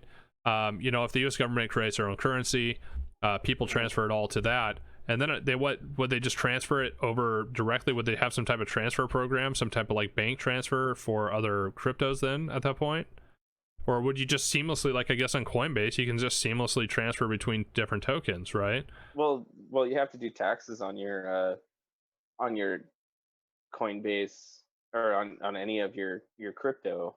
Yeah, you're supposed to, but it's a weird area because there's no regulations yet. So technically, they can't tax you. So there's going to be. Right. Well, technically, once the government gets a crypto coin into that network, Yeah. they technically will have a lot of control, because they can print as many of that coin and manipulate that coin as much as they want. Bingo. Yep. And so it's going to be the control of that. So what they're saying is that they want to if they make new coins, it Mhm. has to be from the currency that they take out of the market at the same exchange rate, Mm, because they're trying to build the same kind of trust that Bitcoin has proven to be. right. That's So that's people will interesting. take the US dollar coin, Yeah, they'll and take the it'll still have an exchange rate, but the US dollar is the baseline currency for the world. yeah. It is. It's so It- weird because we don't even have. I mean, if we go into Fort Knox, I guarantee you that, and I've heard from multiple people that Fort Knox is empty. So basically, our currency is literally just based on trust because we don't really have any backing for it, do we? I mean, well, it's not that Fort Knox is empty, it's that our inflation has gotten to the point where it no longer has a backing gold, and that happened in the after the Great Depression. hmm So so this is again one of my points that we're about to hit a huge economic, at minimum, recession to depression, and the opportunity of what happened in the last depression is gonna to is gonna translate right now. to get rich, to jump in early. Yeah, I see what you mean. Um, so that's going to be interesting though. If we really do have a U.S. dollar token or crypt or coin or whatever we want to call it, I don't know. Do they have a name? You said they had a name for this. Is it the Well, U.S. it's just a Visa has a patent as a for it. patent? I don't know what Okay. name is specifically, So if but they come out with some type of token like this, um, or that's going to be backed by the U.S. dollar, which is backed by nothing. non-existent nothing. So Well, yeah, I mean, yeah, we haven't been backed by anything for a long time, which right. is again why we didn't want Libya to have their own currency, because it would have been stronger than the dollar, That's because it would have been backed by gold. crazy, right? That is crazy, though. That's Uh, crazy to think of. A third world, because is Libya a third world country? I don't know. I mean, whatever you want to consider it. Whatever I you want to don't think so. consider it. I was okay. Well, I guess it doesn't matter anyway. It's the World It Health can it Organization has those times. who views China as a third world country. But yeah, I mean, So again, I guess that's how you view it. it's a speculation I have with what they did with that, but Hmm there hasn't been a fiat currency that is backed by anything but trust for a long time, Mm. and the trust is diminishing. When Yeah, the trust diminishes, it inflates. yeah. I'm going to need a lot more money for my goods and services. I'm going to need a lot more Bitcoin for your fucking stupid dollar. Like, Yeah. there's only 21 million Bitcoin out there, but there's $10 trillion getting printed out in a couple of months. What do you That's think is going to so be more crazy. valuable That's in a so short amount crazy. of time, in a year? And it's going to take a little bit for that money to hit the economy. My gosh. People are going to hold on to their money right now, at Hmm least most of the people. There's going to be some people, just like, a lot of people spent their first stimulus checks on some Jordans. That's going to happen. But a lot of people that are hard up are trying to hold on to their money because they don't know what's going to happen. Yeah. And that's why the government's trying to print so much, that they feel comfortable again, To spend and they money. start to Yeah. go out and start spending again. And once that happens, man, money's going to become worthless. And that's a good thing for us, Yeah. for people that have debt. Yep. If I have $10,000 in credit card debt, that's a lot right now. That's not going to be a lot in 2 years, 3 years. ten Right. thousand dollars, fucking whatever, man. I make that in a month now. Right. Like, but Bitcoin, oh no, that's like 0.000000001 Bitcoin a month, Yeah. Because yeah, man. because there's only 21 million of it. I mean, Right. it's bonkers. That is. It's And insane to. and it's just a trust system. It's just a trust system. It's all trust. Everything is That's a all it comes down trust. to. It's trust. Yeah. And so if you have a decentralized financial system Hmm that is making sure that nobody is taking control of it, and anybody can benefit if anybody's smart enough to do it, that's capitalism in a decentralized in a decentralized world, but it's still going to turn into that same capitalism where it's going to blow up to where just a couple of people own it because just a couple of those whales were the smart ones to do to take everyone's money on those Oh bull man, runs, and right? when they pulled the money out, like eventually it will turn into that, and there Oh will get a yeah, trust, just like the it US is dollar is now. going to do it. So it's like, Yeah. like right now this is the biggest trust we have, Hmm. and it's just starting. Once we turn into cryptocurrency, once we turn into other that, Bitcoin might drop off, just like the US dollar is going to drop off, you Right. know? So the thing is not investing in it in stuff and just like forget about it. I'm putting $30 a week into my 401k, and I hope that the market does well, and I hope I can retire off it. A lot of people got fucked on that. A Yeah. lot of people are getting fucked again. And I can't even tell you how much money they're about to print out in a couple of years for the pensions that Oh the states man. are about to owe. Mm. I mean, It's dude, gonna be, yeah, that I just don't understand how it's not going to not they can't print collapse. that money. They're going Right. to have a coin so they can have that kind of inflation out into the market. Mm-hmm. It's going to have to be through these kind of methods because it's cheaper for it to It's happen. cheaper. It'll be cheaper than printing than having to physically print money. The Yeah, you're right. transactions are cheaper, the printing's cheaper, Yep. the mining's cheaper. I Right. don't I don't need to do a whole bunch of bad stuff in Africa to mine Ethereum. That's, yeah, right. That's But I still have to mine it in a certain aspect. It's just mining energy instead of mining resources in real life. mm-hmm. Mm-hmm. Fucking makes so much sense. I wish I was a tech guy 5 years ago. Oh my god. Dude, I don't I know if you wish. know, but No, producer I knew Neil, you were the whole yeah, time, and I yeah. wish that I would have been more on your page than on my own page. I've been Because investing for I a was very going long through a time. whole philosophical thing in those. And that's there's nothing wrong with that. I've been investing for a very long time, and it's ups and downs, man. I've had my ups and downs. I've been through the roller coaster. But the thing is, it's going to move forward. It's going to progress. Like there's no way that it doesn't progress. We're living in an age of technology, unless EMPs for some reason go off everywhere, which I highly doubt. But we're Well, getting close. Oh, sorry, go ahead. no, go ahead. I was just gonna say we're getting close to wrapping up, and something new we're gonna try out. We have if you're new to this live stream, if you're watching it afterward on YouTube, you're just gonna have to bear through this a little bit. But if you're new on the live stream here, we're going to allow subscribers to the channel to hop in the Discord. If you don't know how to find our Discord, producer Neil will post it in the chat. And also, if you look down below in the tabs, there'll be a little what do you call that picture? It says Discord. You can click on that. And if you're a subscriber, link your Twitch account to your Discord account, and you'll see a channel just for subscribers that you can ask questions. So feel free to answer questions. We're gonna kind of wrap this up in the next 5 minutes, and then if there's any questions in here, I'll ask our guest, Nate Worden, see if he has any responses to some of your questions. Sorry about that, Nate. Just wanted to get that out real quick. We're just getting close. We're at a 2-hour stretch here, so. No, it's been fun. Oh, but the problem is, if I don't stop it, Nate, if I don't, man, you and I will literally sit here for the next 4 or 5 hours of talk. And we might after you stop the stream. Well, probably, yeah, more than likely, yeah. So, I mean, there's actually a couple of things I want to run by you that you need to start teaching me about the crypto world. Sure. Yeah. I mean, anything I can do to help and share that information. Are there any kind of last minute things that you would recommend for people to do? Research? I wouldn't say give financial advice because people I'm not a financial advisor. Yeah, I'm not either.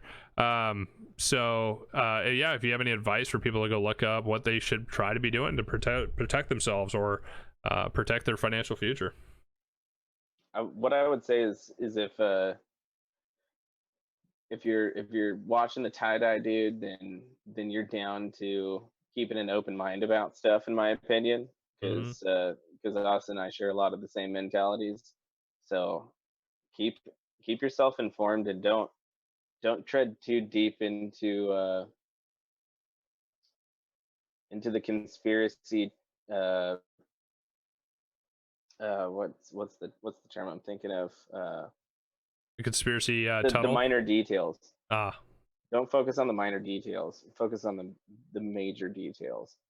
Focus on what could benefit, who could benefit, why there'd be a benefit, and that's gonna put you in a better direction, and honestly take a lot of stress away from,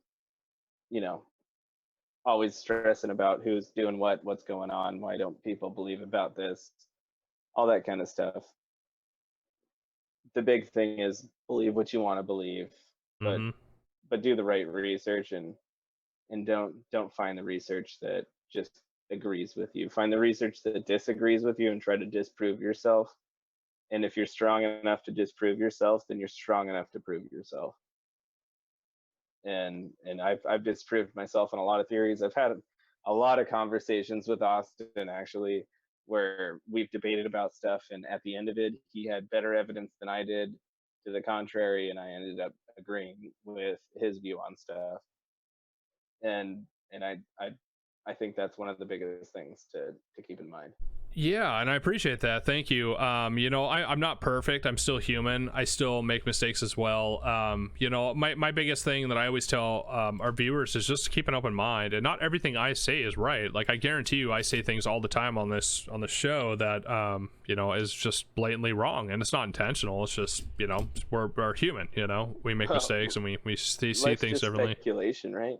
It's speculation, yeah, exactly. But you have to keep an open mind, and if you close your mind off and you're unwilling to hear somebody else's opinion or someone else's ideas or concepts, and I'm sure there's a lot of people say there's no such thing as a stupid idea. There is. And that was proven during World War II. There's some stupid ideas out there, you know what I'm saying? Like, there's some stupid ideology out there, but keep an open mind and listen to it all and hear it out, because if you get stuck in an echo chamber, you get stuck in this tunnel of hearing the same thing and believing in the same thing over and over and over. And I'm not telling you to change your morals. If you have a strict moral code, stick with it. That's just kind of how I view it. I mean, I would say on top of that, invest in sci-fi. Invest in sci-fi. What do you mean? I think that sci-fi has always been that bridge of imagination with technology, like I was saying. Yeah. Where down the road, everything that we've thought up in sci-fi, some guys figured out how to do. I mean, we're not talking like time machine. That's more in the fantasy realm at this point compared to sci-fi. But like, you look at every Black Mirror episode, and that's very short-term dystopian future, right? Which, like those dogs in Singapore, those robot dogs that are telling people the social distance in the parks. That was a Black Mirror episode 2 years ago, right? It was. There's a couple that have come true, man. Like, it's scary. A lot of the Black Mirror stuff is actually stuff that's kind of in the news about future technology possibilities. And so a lot of technology comes from people that like sci-fi, that become engineers, and this new technology opens up, like Bitcoin, or like 3D technology, virtual reality, and all these other possibilities open up, and sci-fi becomes reality real fucking fast. And we're growing at an exponential scale of technology, so never put your money against sci-fi. Right. The reason that, how many movies has Matt Damon been in now where he's stuck on a fucking planet? Like, eventually Matt Damon's going to be stuck on a planet. How many more do we have to go through? You know what I mean? How many more do we have to go through? Like, we're about to go there. Like, if you watch a 1950s sci-fi movie, like The Forbidden Planet, they're using magnets to draw in the spacecraft. Are you kidding me? That's like, magnets. That was their technology. Like, magnets. And now we actually know how to like dissolve a fucking drone in the middle of the air. Picture. Oh my gosh! Speaking of which, producer Neil picked up a new drone. Holy crap! I gotta show it to you. In real life, it's insane. It has AI tracking. Drone technology oh my gosh! in its own, like, oh my god, the technology on that alone is crazy to me. It's scary, is what it is. Just being a photographer, you had to go from being a normal photographer to a drone photographer to get jobs. Insane. Feel free to ask your questions in Gen Chat, the stream. I don't see a lot of the regular subscribers on tonight for the Discord channel, so feel free to throw up your questions in the regular chat here, and we can go through them real quickly. Real quickly. That's not really a saying, is it? Very quickly is what I'm trying to say. Man, for the normal viewers at home, I had a very long stretch break before I got on the stream, and so you guys know what I'm talking about. It's I don't know, it's a journey. Even this is a journey. Sat through these rants, I'm impressed. Who, me? No, for the viewers that sat through my rants. Yeah, we had quite a few folks in here actually. Listen, I think we hit up to 100 folks at one point. I looked over, so hanging out, listening to some fun rants. Noise. You know, if we start getting more of the conspiracy, deeper to conspiracy things, we'd probably have a couple more. But we can jump in there, but I know you want to cut off soon. Yeah, we need to cut it off. All right, folks, we're going to wrap it up. Let's give a big round of applause, get some hypes in chat. Big round of applause for Mr. Nate Worden for coming on tonight. He was a last-minute fill-in, so big shout-out to him. Great friend, and a great, I want to say philosopher. I think you're a great philosopher. I really do. I think you're going to be one of the great philosophers. You're going to be 70 years old and a walker. Coming up with these awesome ideas and thoughts, because you really do have awesome ideas and thoughts, and I was very much appreciative. So my autobiography will be Nathan Worden and the Philosopher's Stoned. And the philosopher, the stone philosopher. The stone philosopher, that's better. The stone philosopher, man. You just have a picture of you with your face on a rock. That's enough. That's plenty for me. That's all I need. Wonderful. Well, thanks everyone for coming out. I appreciate you having me, man. Yeah, no, much love, man. Much love. We'll try to get you back on again. I can't announce it yet, but in 2 weeks we have a big guest. Nate Worden knows who it is. Do you want to? I mean, you know who it is. It's a bonkers of a guest. That's all I'm gonna say. It's gonna be a blast. Yeah. I don't know how I did it, to be honest. It was pure luck. So I would rather watch that than mine. Than yours? By a lot. It's gonna be a lot of fun. So you do not, even producer Neil in chat, he's saying you do not want to miss it. Trust me, you do not want to miss this, folks. You do not want to miss this. He has over 1 million followers on Twitter. So if that tells you anything. Big time and fire. All right, folks, thank you so much. We're gonna end it off here. We'll see you here soon. Stay happy, stay healthy. You do you, and you be you. I don't know. That's it. Peace. Adios. That's the end. Bye.